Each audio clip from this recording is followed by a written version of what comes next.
আজকের টপিক হচ্ছে poverty R it's committee. তো পোভার্টি কী সেটা পড়বো, তারপর পোভার্টি লাইনটা কী সেটা পড়বো, তারপর পোভার্টি যে সম্পর্কে যে কমিটিগুলো এসেছিলো তারা পোভার্টি সম্পর্কে কী বলেছিল, কোন কমিটি কী আর গাইডলাইন দিয়েছিল সেটা আমরা পড়বো। তারপর পড়বো আমরা পোভার্টি কত টাইপের হয়, তারপর পড়বো আমরা পোর কত টাইপের হয়। বুঝতে পারলে? তো প্রথমে শুরু করব পোভার্টি কাকে বলে। তো পোভার্টি জিনিসটা কী, ইকোনমিক্সের ক্ষেত্রে পোভার্টিকে কোনটাকে বলবো। দেখো, ইন ইকোনমিক্স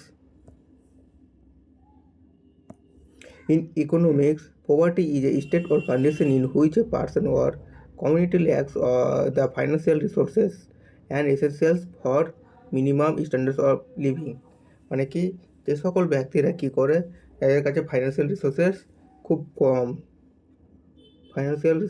কম আর একটা কি, যারা মিনিমাম স্ট্যান্ডার্ডস অফ লিভিং যেটা তারা কী করতে পারে না, জীবনযাপন করতে পারে না। মানে যে সাধারণভাবে যে বেঁচে থাকার জন্য যা যা প্রয়োজন সেটাও যদি তাদের কাছে না থাকে, এবং ফাইন্যান্সিয়াল রিসোর্সেস মানে যে ফাইন্যান্সিয়াল রিসোর্সের দরকার সেটাও যদি কম থাকে, তাদেরকে কি বলবো, তাদেরকে আমরা পোভার্টি বলবো। বুঝতে পারলে? তারপর আমরা পড়বো পোভার্টি লাইন। তো পোভার্টি লাইন কোনটাকে বলবো, ধরো একটা লাইনকে বেস করে বলা হলো, ধরো এটা দেওয়া হলো, যারা দিনে 15 টাকাও নিচে খরচ করতে পারে না তাদেরকে বলবো বিলো পোভার্টি লাইন, আর যারা 15 টাকার ওপরে খরচ করতে পারে তাদেরকে বলবো অ্যাবভ পোভার্টি লাইন। মানে কি, একটা লাইন ধরে নেওয়া হলো, একটা লাইনকে বেস করে বলা হলো এই লাইনের উপরে যারা থাকবে তাদেরকে বলবো অ্যাবভ কি পোভার্টি লাইন, আর যারা নিচে থাকবে তাদেরকে বলবো বিলো পোভার্টি লাইন। তো এই লাইনটাকে বলবো আমরা পোভার্টি লাইন। বুঝতে পারলে? মানে ওই লাইনটাকে বেস করে পোভার্টিকে আমরা বুঝতে পারবো কোনটা বিপিএল আর কোনটা এপিএল। বুঝে গেলে? তো নিচে কী লেখা আছে দেখো, poverty estimation in the India carried out by NITI Aayog. তো এই পোভার্টিটাকে এস্টিমেট কে করে, এস্টিমেশন করে নীতি আয়োগ। বুঝতে পারলে? এই কথাটা মনে রাখবে, পোভার্টিকে এস্টিমেশন কে করে, নীতি আয়োগ। এটুকু বুঝে গেলে। আর তারপর লেখা আছে, through the calculation of poverty line based on the data captured by the National Sample Survey Office under Ministry of Statistics and Program Implementation বা মসপি। মানে কি, এই যে পোভার্টি যে ডাটাগুলোকে কে ক্যাপচার করে, এই পোভার্টি যে আমাদের দেশে যে পোভার্টি কতটা আছে তার ডাটা, বা পোভার্টি লাইনের বেস ওপর করে কতটা আমাদের দেশে পোভার্টি আছে তার যে ডাটা ক্যাপচার করে, সেই ডাটা ক্যাপচারটা কে করে, সেই ডাটা ক্যাপচার করে এনএসএসও কার আন্ডারে, মসপির আন্ডারে। কে করে? এনএসএসও কার আন্ডারে, মসপির আন্ডারে। বুঝে গেলে? আর এস্টিমেশন কে করে? নীতি আয়োগ। তো বুঝে গেলে এই কথাটা। তারপরে কী লেখা আছে দেখো, poverty line estimation in India is based on consumption expenditure and not on the income levels.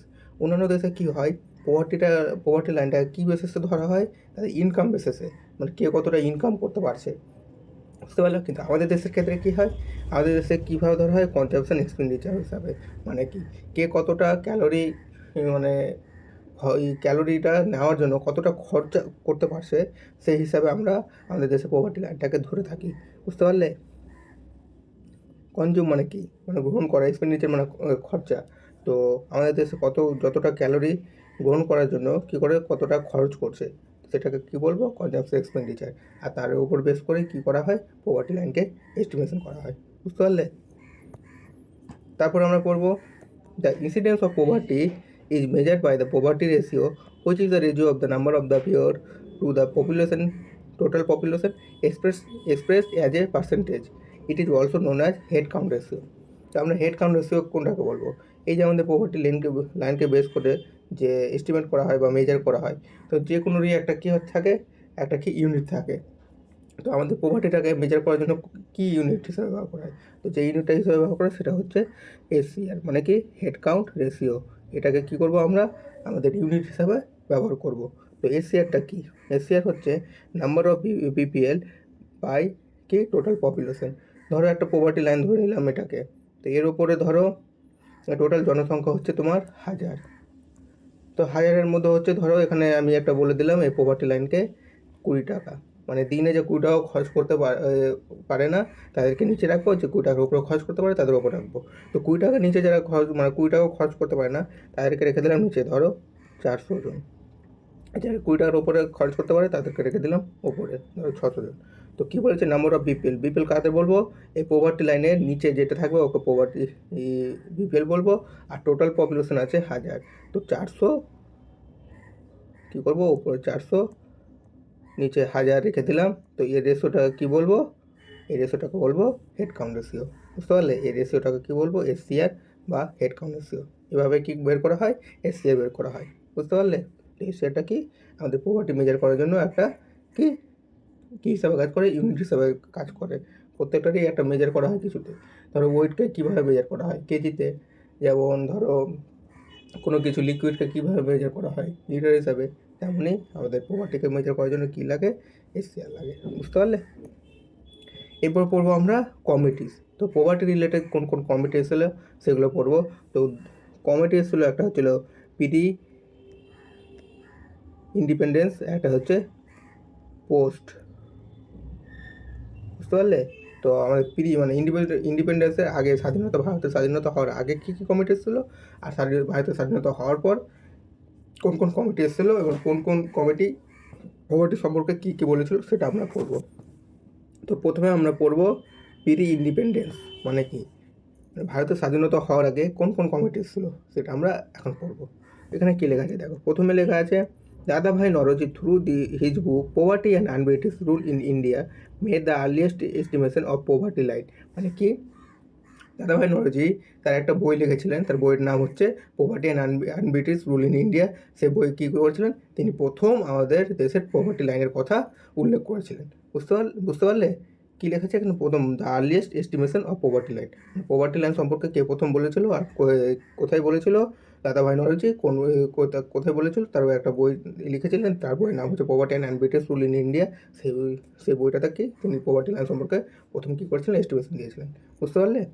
তারপর তিনি পোভার্টি লাইনটাকে কী বলেছিলেন, যে কী বলেছিল, রিস 16 টু রিস 35 পার ক্যাপিটাল পার ইয়ার। মানে যে দিনে 16 থেকে 25 টাকাও যে ইনকাম করতে পারে না, ধরো 16 থেকে 25 টাকা যে ইনকাম করতে পারে না, এই 16 থেকে 25 টাকার মধ্যে সেই টাকাটাও যদি সেই একদিনে খরচ করতে না পারে বা ইনকাম করতে না পারে, তো সেটাকে কী বলবো, পোভার্টি লাইনের মধ্যে ধরবো, বুঝতে পারলে? এরপর এলো 1938, মানে 1938 সালে কে এলো, ন্যাশনাল প্ল্যানিং কমিটি। তিনি কী বলেছিলেন দেখো, এই ন্যাশনাল কমিটি কী বলা হয়েছিল, in 1938 the national planning committee was set up by Subhas Chandra Bose under the chairmanship of Jawaharlal Nehru. তো ন্যাশনাল প্ল্যানিং কমিটি কত সালে গঠিত হয়েছিল, 1938 সালে। কে কে সেটা করেছিল, গঠিত করেছিল সুভাষচন্দ্র বোস। আর কার আন্ডারে করেছিল, মানে চেয়ারম্যান কে ছিলেন, জওহরলাল নেহরু, এটুকু মনে রাখবে। তো আমাদের ন্যাশনাল প্ল্যানিং কমিটি কত সালে হয়েছিল, 1938 সালে। আর কে ছিলেন, সেটা পড়েছিলেন নেতাজি সুভাষচন্দ্র বসু। আর এর চেয়ারম্যান কে ছিলেন, জওহরলাল নেহরু, সেইটুকু মনে রাখবে।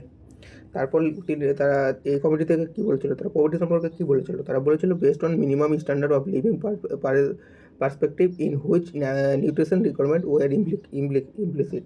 মানে কি, তারা এইটুকু বলেছিল, তারা যে পভার্টি সম্পর্কে বলেছিল কি মিনিমাম স্ট্যান্ডার্ড অফ লিভিং পার্সপেক্টিভের ক্ষেত্রে তো বলেছিল, তার সাথে কী কী ইনক্লুড করেছিল, তার সাথে ইনক্লুড করেছিল নিউট্রিশনাল রিকোয়ারমেন্ট বেসিসেও আমরা কী করবো, পভার্টি লাইনটাকে ধরবো, বুঝতে পারলে? তার সাথে কি নিউট্রিশনাল রিকোয়ারমেন্টটাকেও ধরেছিল।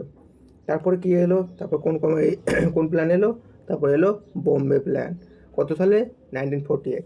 তিনি কি সাজেস্টেড দিয়েছিলেন পভার্টি লাইন সম্পর্কে, তিনি পভার্টি লাইনকে সাজেস্টেড দিয়েছিলেন কি যারা 75 পার ক্যাপিটা পার ইয়ার, মানে কি যারা দিনে 75 টাকাও খরচ করতে না পারে, তো তারাকে কী ধরবো, তাদেরকে আমরা পভার্টি লাইন অন্তর্গত ধরবো, বা পভার্টি লাইন বা পভার্টি যারা 75 টাকার নিচে কম ইনকাম করে তাদেরকে আমরা কী ধরবো, তারা পভার্টির আন্ডারে ধরবো, বুঝতে পারলে? তো তিনি পভার্টি লাইন কোনটাকে বলেছিলেন, তার হিসাবে পভার্টি লাইন ছিল 75 পার ক্যাপিটাল পার ইয়ার, বুঝতে পারলে?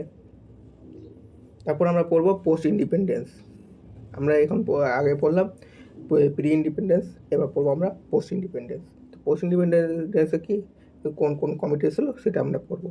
তো প্রথমে পড়বো বিএম ধানকার অ্যান্ড এন রাত 1971 কী তৈরি করেছিল বা কী বলেছিল দেখো, it made the first systematic assessment of poverty in India based on national sample survey data. মানে কি, এতক্ষণ আগে মানে প্রি ইন্ডিপেন্ডেন্ট কী হচ্ছিলো, যারা পভার্টি সম্পর্কে বলছিল বা ধারণা দিচ্ছিলো, সেগুলো কি সিস্টেমেটিক ছিল না। কিন্তু এই প্রথম কি পভার্টি সম্পর্কে যে systematic first systematic assessment of poverty, যে সিস্টেমেটিক ওয়েতে পোভার্টি সম্পর্কে বলেছিলেন, আর কীভাবে পোভার্টি লাইন রাখা উচিত, কীভাবে কী করা উচিত। তো সেটা কে বলেছিলেন প্রথম? BM ধানকার অ্যান্ড এন রাজ, কত সালে? 1971 সালে। তেনারা প্রথম কী করেছিল? ফার্স্ট কী করেছিল? সিস্টেমেটিক ওয়েতে কী করেছিল? অ্যাসেসমেন্ট করেছিল কার সম্পর্কে? পোভার্টি সম্পর্কে। বুঝতে পারলে? তারপর পড়বো আমরা আলেক কমিটি। আলেক কমিটি কত সালে এসেছিলো? 1979। বুঝতে পারলে? কত সালে এসেছিল? 1979 সালে। তারা কী ডিটারমাইন করেছিলেন? দেখো, determined A poverty line based on minimum daily requirement of 2400 and 2100 calories for an adult in rural and urban area respectively. মানে কি? যদি 2400 ক্যালোরি যারা কি রুরাল এরিয়াতে থাকে, রুরাল মানে হচ্ছে যারা কি মানে গ্রামের দিকে থাকে, তারা যদি 2400 ক্যালোরি খরচ না করতে পারে, আর যারা আরবান এরিয়াতে থাকে তারা কি 2100 ক্যালোরি যদি খরচা না করতে পারে একদিনে, তাহলে কি বলবো? তাদেরকে পোভার্টি লাইনের নিচে অন্তর্গত করবো, মানে পোভার্টির অন্তর্গত ধরবো।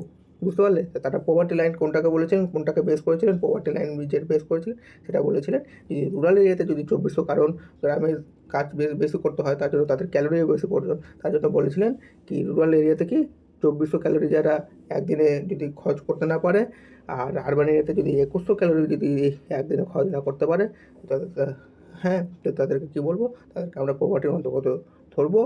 আর এটাকে তারা কী করছিলেন? পোভার্টি লাইনের বেস ধরেছিলেন। বুঝতে পারলে? তো কোন কমিটি পোভার্টি লাইনকে কতটা, মানে পোভার্টি লাইনের যে বেসটা ধরেছিলেন সেই বেসটা কত, প্রত্যেকটা কমিটির এক একটা বেস দিয়েছিলেন বা পোভার্টি লাইন ধরেছিলেন, সেই পোভার্টি লাইনটাকে মনে রাখবো। বুঝতে পারলে? তাহলে কমিটি যেমন বললো 2400 ক্যালোরি, 2100 ক্যালোরি ইন রুরাল আর আরবান এরিয়া। তার আগে কি বললাম? তার আগে বললাম তোমার বম্বে প্ল্যানে কি যে দিনে 75 পার ক্যাপিটাল পার ইয়ার মানে খরচ করতে পারে না, সেটা পড়বো। তার আগে কি বললাম? তার আগে বললাম যেমন ন্যাশনাল প্ল্যানিং কমিটিতে কী বলেছিল? ন্যাশনাল প্ল্যানিং কমিটিতে বলেছিল কি যারা লিভিং পার্সপেক্টিভ তো ধরছিল, তার সাথে সাথে কি ন্যাশনাল রিকোয়ারমেন্টও ইমপ্লিসিট করেছিল। আর তার আগে কি দাদা ভাই নরজি কী বলেছিল? 16 থেকে 35 টাকা পার ক্যাপিটাল পার ইয়ার। তো এগুলো মনে রাখবে, মানে পোভার্টি লাইনটা কে কত ধরেছিল। দাদা ভাই নরজির ক্ষেত্রে 16 থেকে 35 পার ক্যাপিটাল ইয়ার, আর বম্বে প্ল্যান হিসাবে কত? 75 পার ক্যাপিটাল পার ইয়ার। আর তোমার হচ্ছে আলাগ কমিটিকে 2400 ক্যালোরি থেকে এই রুরাল, আর 2100 ক্যালোরি হচ্ছে আরবান এরিয়া। তো এইভাবে মনে রাখবে। বুঝতে পারলে? তারপর আমরা পড়বো আলেক কমিটি কী করেছিল? বেসড অন নিউট্রিশনাল রিকোয়ারমেন্ট হিসাবে কিছু পোভার্টি সম্পর্কে কথা বলেছিল। মানে যেটা কী করা হয়, পোভার্টি লাইনটাকে কী হিসাবে ধরা হবে? এতে নিউট্রিশনাল রিকোয়ারমেন্ট হিসাবে ধরা হয়, সেটা সম্পর্কে আমরা এখন পড়বো। তো প্রথমে কি বেসড অন নিউট্রিশনাল রিকোয়ারমেন্ট হিসাবে কোন কমিটি প্রথমে এলো? প্রথমে এলো লাগদাওয়ালা কমিটি। কত সালে?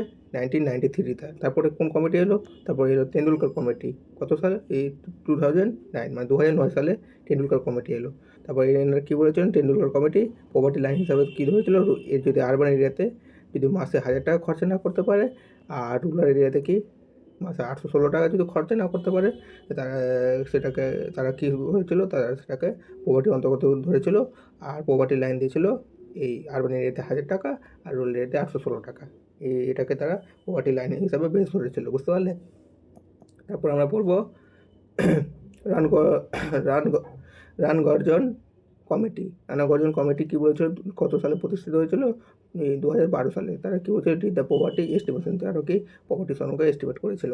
2012 সালে কোন কমিটি এসেছিলো? রানগর্জন কমিটি। তারপর আমরা পড়বো as per the Rangarajan committee report. কী একটা রিপোর্ট দিয়েছিল? কত সালে এই কমিটিটা এসেছিলো? 2012 সালে। 2014 সালে একটা কী দিয়েছিল? রিপোর্ট দিয়েছিল। কী রিপোর্ট দিয়েছিল? তারা পোভার্টি লাইনকে কী ধরেছিল? যারা মাসে কী করে 1460 টাকা যদি আরবান এরিয়াতে যারা থাকে তারা যদি খরচ না করতে পারে, আর যারা কী বলো ওই রুরাল এরিয়াতে যারা থাকে তারা যদি 972 টাকা খরচা না করতে পারে, তো তারা সেটাকে কী করেছিল? একটা লাইনকে বেস ধরে পোভার্টি লাইন দিয়েছিল, এবং তার নিচে যারা থাকবে তাদেরকে ওই কিসের অন্তর্গত ধরবো? তাদেরকে পোভার্টি লাইনের পোভার্টির অন্তর্গত করবো। বুঝতে পারলে? তো পোভার্টি লাইন কী বেসিসে কী পোভার্টি লাইন কী দিয়েছিলেন? পোভার্টি লাইন দিয়েছিলেন যারা কি আরবান এরিয়াতে 1460 টাকা ইনকাম করতে না পারে বা খরচ করতে না পারে, আর যারা রুরাল এরিয়াতে কী করে 972 টাকা খরচা না করতে পারে, তো সেটাকে তারা কী দিয়েছিলেন? একটা বেস ধরে পোভার্টি লাইন দিয়েছিলেন। বুঝতে পারলে? তারপর লেখা আছে in India 21.9% of the population lives below the national poverty line in 2011. 2011 সালে যে আমাদের জনগণনা হয়েছিল, সেই জনগণনাতে কী দেখা গিয়েছিল, আমাদের দেশের যে বিলো পভার্টি লাইন আছে তাদের সংখ্যা কত, টোটাল মানে তাদের পার্সেন্টেজ কত, তাদের টোটাল পপুলেশনের হিসাবে পার্সেন্টেজ হচ্ছে 21.9%। এটুকু মনে রাখবে, এত পার্সেন্ট কী ছিল, বিলো পভার্টি লাইনে ছিল। বুঝতে পারলে, মানে বিপিএল অন্তত কত পার্সেন্ট ছিল, 21.9%। বুঝতে পারলে, এটুকু মনে রাখবে। তারপর আমরা পড়বো পোভার্টির কত টাইপস। তো টাইপস অফ পোভার্টি পড়বো। তো there are two main classification of poverty, মানে আমরা দুটো মেন ক্লাসিফিকেশন পড়বো। আরও একটা আছে তোমার হিউম্যান পোভার্টি আছে, তো সেগুলো আমরা পড়বো না। মেন দুটো টপিক আছে, এই দুটোই পরীক্ষাতে সাধারণত পড়ে থাকে, তো আমরা এই দুটোই পড়বো। এটাই হচ্ছে আমাদের ইম্পর্টেন্ট। তো প্রথমে পড়বো আমরা অ্যাবসোলিউট পোভার্টি। তো অ্যাবসোলিউট পোভার্টি কোনটাকে বলবো, a condition where household income is below a necessary level to maintain basic living standard, food, shelter, housing. This condition makes it possible to compare between different countries and also over time. মানে কি absolute poverty এটাকে বলবো যারা সাধারণ living standard মেনটেনও করতে পারে না, যেমন হচ্ছে যেমন খাওয়া, কাপড়, মাকান মানে ঘর, যাতে খাবারও থাকে না, যাদের মানে পরার জন্য কোনো কাপড়ও থাকে না, যাদের থাকার জন্য কোনো কি মানে আশ্রয়ের জন্য কি কোনো ঘরও থাকে না। মানে কি সাধারণ যে স্ট্যান্ডার্ড লিভিং স্ট্যান্ডার্ড যেগুলো প্রয়োজন, সেগুলো যদি যারা মেনটেন করতে পারে না, তাদেরকে কিসের আন্ডারে ধরবো, তাদেরকে অ্যাবসোলিউট পোভার্টির আন্ডারে ধরবো। বুঝতে পারলে। তারপর লেখা আছে ইট ওয়াজ ফার্স্ট ইন্ট্রোডিউস ইন 1990, মানে 1990 সালে কী করেছিল, একটা ওয়ার্ল্ড ব্যাংক কী বলেছিল, যারা দিনে $1 ইনকাম করতে পারে না বা $1 কী করতে পারে না, তারা কি খরচ করতে পারে না, তো কি তাদেরকে কিসে ধরেছিল, তাদেরকে অ্যাবসোলিউট পোভার্টি লাইনে ধরেছিল। বা এটা ছিল তোমার 1990 সালে কী ছিল, $1। তারপরে কী হয়েছিল, 2015 সালে কত ধরেছিল, ওয়ার্ল্ড ব্যাংক কী ডিসাইড করেছিল, 1.90, মানে একদিনের যে $1.90 মানে কী করতে পারে না, কিন্তু খরচ করতে না পারে, তাদেরকে কি কিসের আন্ডারে ধরবো, তাদেরকে অ্যাবসোলিউট পোভার্টি আন্ডারে ধরবো। তারপরে কি 2022-এ কী ধরা হলো পরবর্তীকালে, এটা 1990, তারপরে 2015, কিন্তু বর্তমানে 2022-এর পর থেকে কত ধরা হয়েছে, $2.15। যে $2.15 যে কী করতে পারে না, কি খরচ করতে পারে না বা ইনকাম করতে পারে না, তাদেরকে কী বলবো, তাদেরকে পোভার্টির আন্ডারে ধরবো, যেটা কি ওয়ার্ল্ড ব্যাংক যে তথ্যটা দিয়েছিল। বুঝতে পারলে। তারপর পড়বো রিলেটিভ পোভার্টি। তো রিলেটিভ পোভার্টি কাকে বলবো, it is defined from the social perspective, that is living standard compared to the economic standards of population living in surrounding, hence it is measure of income inequality। মানে ধরো relative poverty কোনটাকে বলবো, ধরো A B C, ধরো পেয়েছে পরীক্ষাতে 40%, B পেয়েছে 60%, আর C পেয়েছে তো 70%। তো বি সি এর তুলনায় কি হচ্ছে, কম পেয়েছে। আর এটা কি, এটা বি আর সি এর দুজনের তুলনায় কি পেয়েছে, কম পেয়েছে। বুঝতে পারলে। তো বি এ আর সি এর তুলনায় কম পেয়েছে, আর বি সি এর তুলনায় কম পেয়েছে। মানে কি এখানে কম্পেয়ার করা হচ্ছে না, মানে রিলেট করছে। মানে কি যখন দেখবে আশেপাশে তুমি এ যদি বি আর সি এ থেকে মানে কম নম্বর পেয়েছে, আর বি যদি সি এর থেকে কম নম্বর পেয়েছে, মানে কি তাদের মধ্যে রিলেট করছে। কিন্তু বি দেখো বি সি এর থেকে কম, কিন্তু এর থেকে বেশি। এই জন্য কি এখানে রিলেটিভ পোভার্টি এটাকে বলবো। তোমাদের আশেপাশের সারাউন্ডিং এরিয়াতে দেখবে যাদের থেকে ধরো তুমি কারো থেকে মানে বেশি স্ট্যান্ডার্ড মেনটেন করছো, মানে কি তাদের থেকে একটু বেশি ভালো জীবনযাপন করছো। আবার তুমি আশেপাশে অনেককে দেখবে যাদের থেকে তোমার থেকেও যারা কি খুব মানে বাজে আছে, আবার তোমাদের থেকেও খুব অনেকে ভালো জায়গা আছে, মানে কি রিলেটেড করছে। তো এটাকে এই জন্য এটাকে কী বলবো, রিলেটিভ প্রপার্টি। মানে তোমাদের আশেপাশের মানে কী বলেছে surrounding, economic standard of population living in surrounding. তোমার আশেপাশের সারাউন্ডিং এরিয়াতে যারা বসবাস করে, তাদের তুলনায় তুমি কতটা মানে বেটার আছো বা কতটা খারাপ আছো, তো সেই পোভার্টি সেই মানে কম্পেয়ারটাকে কী বলবো, রিলেটিভ পোভার্টি বলবো। বুঝতে পারলে। তো কারোর ইনকাম কম হতে পারে, তো তোমার ইনকাম বেশি আছে অনেকের থেকে, আবার অনেকের ইনকাম তোমার থেকে কী আছে, তোমার থেকেও আরও বেশি আছে। বুঝতে পারলে। তো তাদের তুলনায় যে আমরা পোভার্টিকে ডিফাইন করছি, সেটাকে কী বলবো, রিলেটিভ পোভার্টি বলবো। বুঝতে পারলে। এরপর পড়বো আমরা টাইপস অফ পোর। তো এর আগে পড়লাম আমরা পোভার্টি কী, পোভার্টি লাইন কী, তারপর পোভার্টির টাইপস পড়লাম। তো পোভার্টি আর পোর আলাদা। পোভার্টি মানে হচ্ছে দারিদ্রতা, আর পোর হচ্ছে মানে এই দরিদ্র। মানে পোরটা হচ্ছে দরিদ্রতা অবস্থানটাকে কী বলবো? পোভার্টি। তো এর আগে আমরা কী বললাম? পোভার্টি পড়লাম।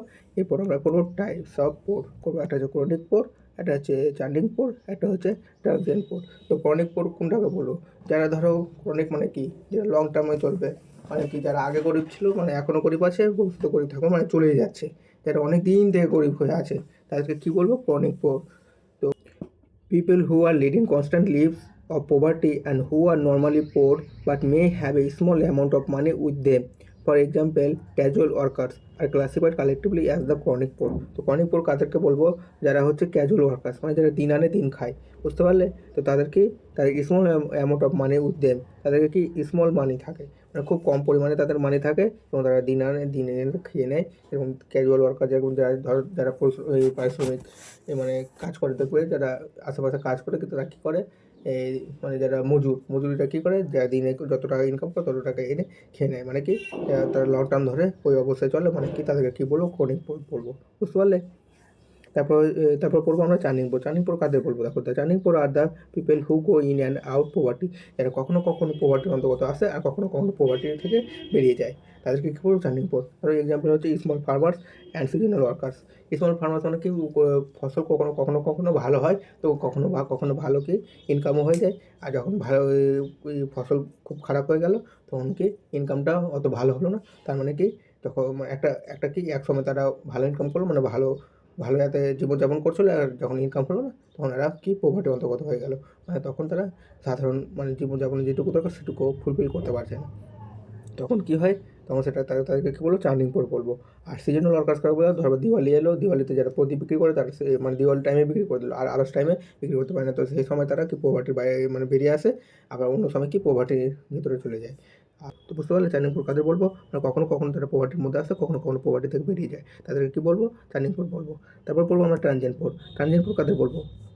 ট্রানজিয়েন্ট পোর বলবো the poor who are well off most of the time but may be subject to bad luck or difficult times at times, they are known as the transient poor. মানে কি, যারা একসময় কী ছিল, যারা well off most of the time, মানে কি একসময় তারা ভালো অবস্থায় ছিল, মানে যারা ধরো কোনো কোম্পানিতে, কোনো কোম্পানি তাদের ছিল, বা সেই কোম্পানিটা কী হলো, ভালো টাকা ইনকাম করছিলো, 4-5 লাখ টাকা পাচ্ছিলো, কিন্তু সেই কোম্পানিটা যদি ডুবে যায়, সেই কোম্পানি ডুবার কারণে কী হলো, কোনো কোনো একটা খারাপ টাইম চলে এলো, বা ব্যাড লাক, বা একটা ডিফিকাল্ট টাইমে কী হলো, একটা কঠিন সময়ে কী হয়ে গেল, সেই কোম্পানিটা চলে গেল। তারপর তারা কি একসময় তারা কি একটা মানে গরিবের অন্তর্ভুক্ত হয়ে গেল, মানে একসময় তাদের টাকা ছিল, একসময় কী হলো, সেই কোম্পানি ডুবে যাওয়ার পর তারা কী হয়ে গেল, তারা পোর হয়ে গেল। তো সেটাকে বলবো, মানে একসময় কি যাদের টাকা ছিল, কিন্তু হঠাৎ কিছু কারণে তারা কি হঠাৎ গরিব হয়ে গেছে, তাদেরকে কী বলবো? ট্রানজিয়েন্ট পোর বলবো। তো বুঝতে পারলে ট্রানজিয়েন্ট পোর কাদের? তো আজকে আমরা কী পড়লাম? আজকে আমরা পড়লাম পোভার্টি কী, পোভার্টি লাইন কী, তারপর পোভার্টি যে সকল কমিটি ছিল, যে সেই সব কমিটিগুলো পোভার্টি লাইনে কে কতটা পোভার্টি লাইন দিয়েছিল, কি মানে কে কতটা পোভার্টি লাইন বলেছিল, কে এতটা পার ক্যাপিটাল এয়ার, কে বলেছিল এতটা পার ক্যাপিটাল কে বলেছিল এতটা ক্যালোরি সে গ্রহণ করতে পারে না। তো সেসব কি পোভার্টি লাইনগুলো মনে রাখবো। তারপর আমরা কী পড়লাম? টাইপস অফ পোভার্টি পড়লাম, তারপর আমরা পড়লাম টাইপস অফ পোর। তো এগুলো আজকের ছোটো টপিক ছিল, ভালো করে আজকে পড়ে নিলাম। আবার তোমরা এটাকে যদি বুঝতে না পারো আবার রিভাইজ করবে। তো এরপর আমরা কি নেক্সট ক্লাসে নেক্সট টপিক নিয়ে আবার দেখা হবে।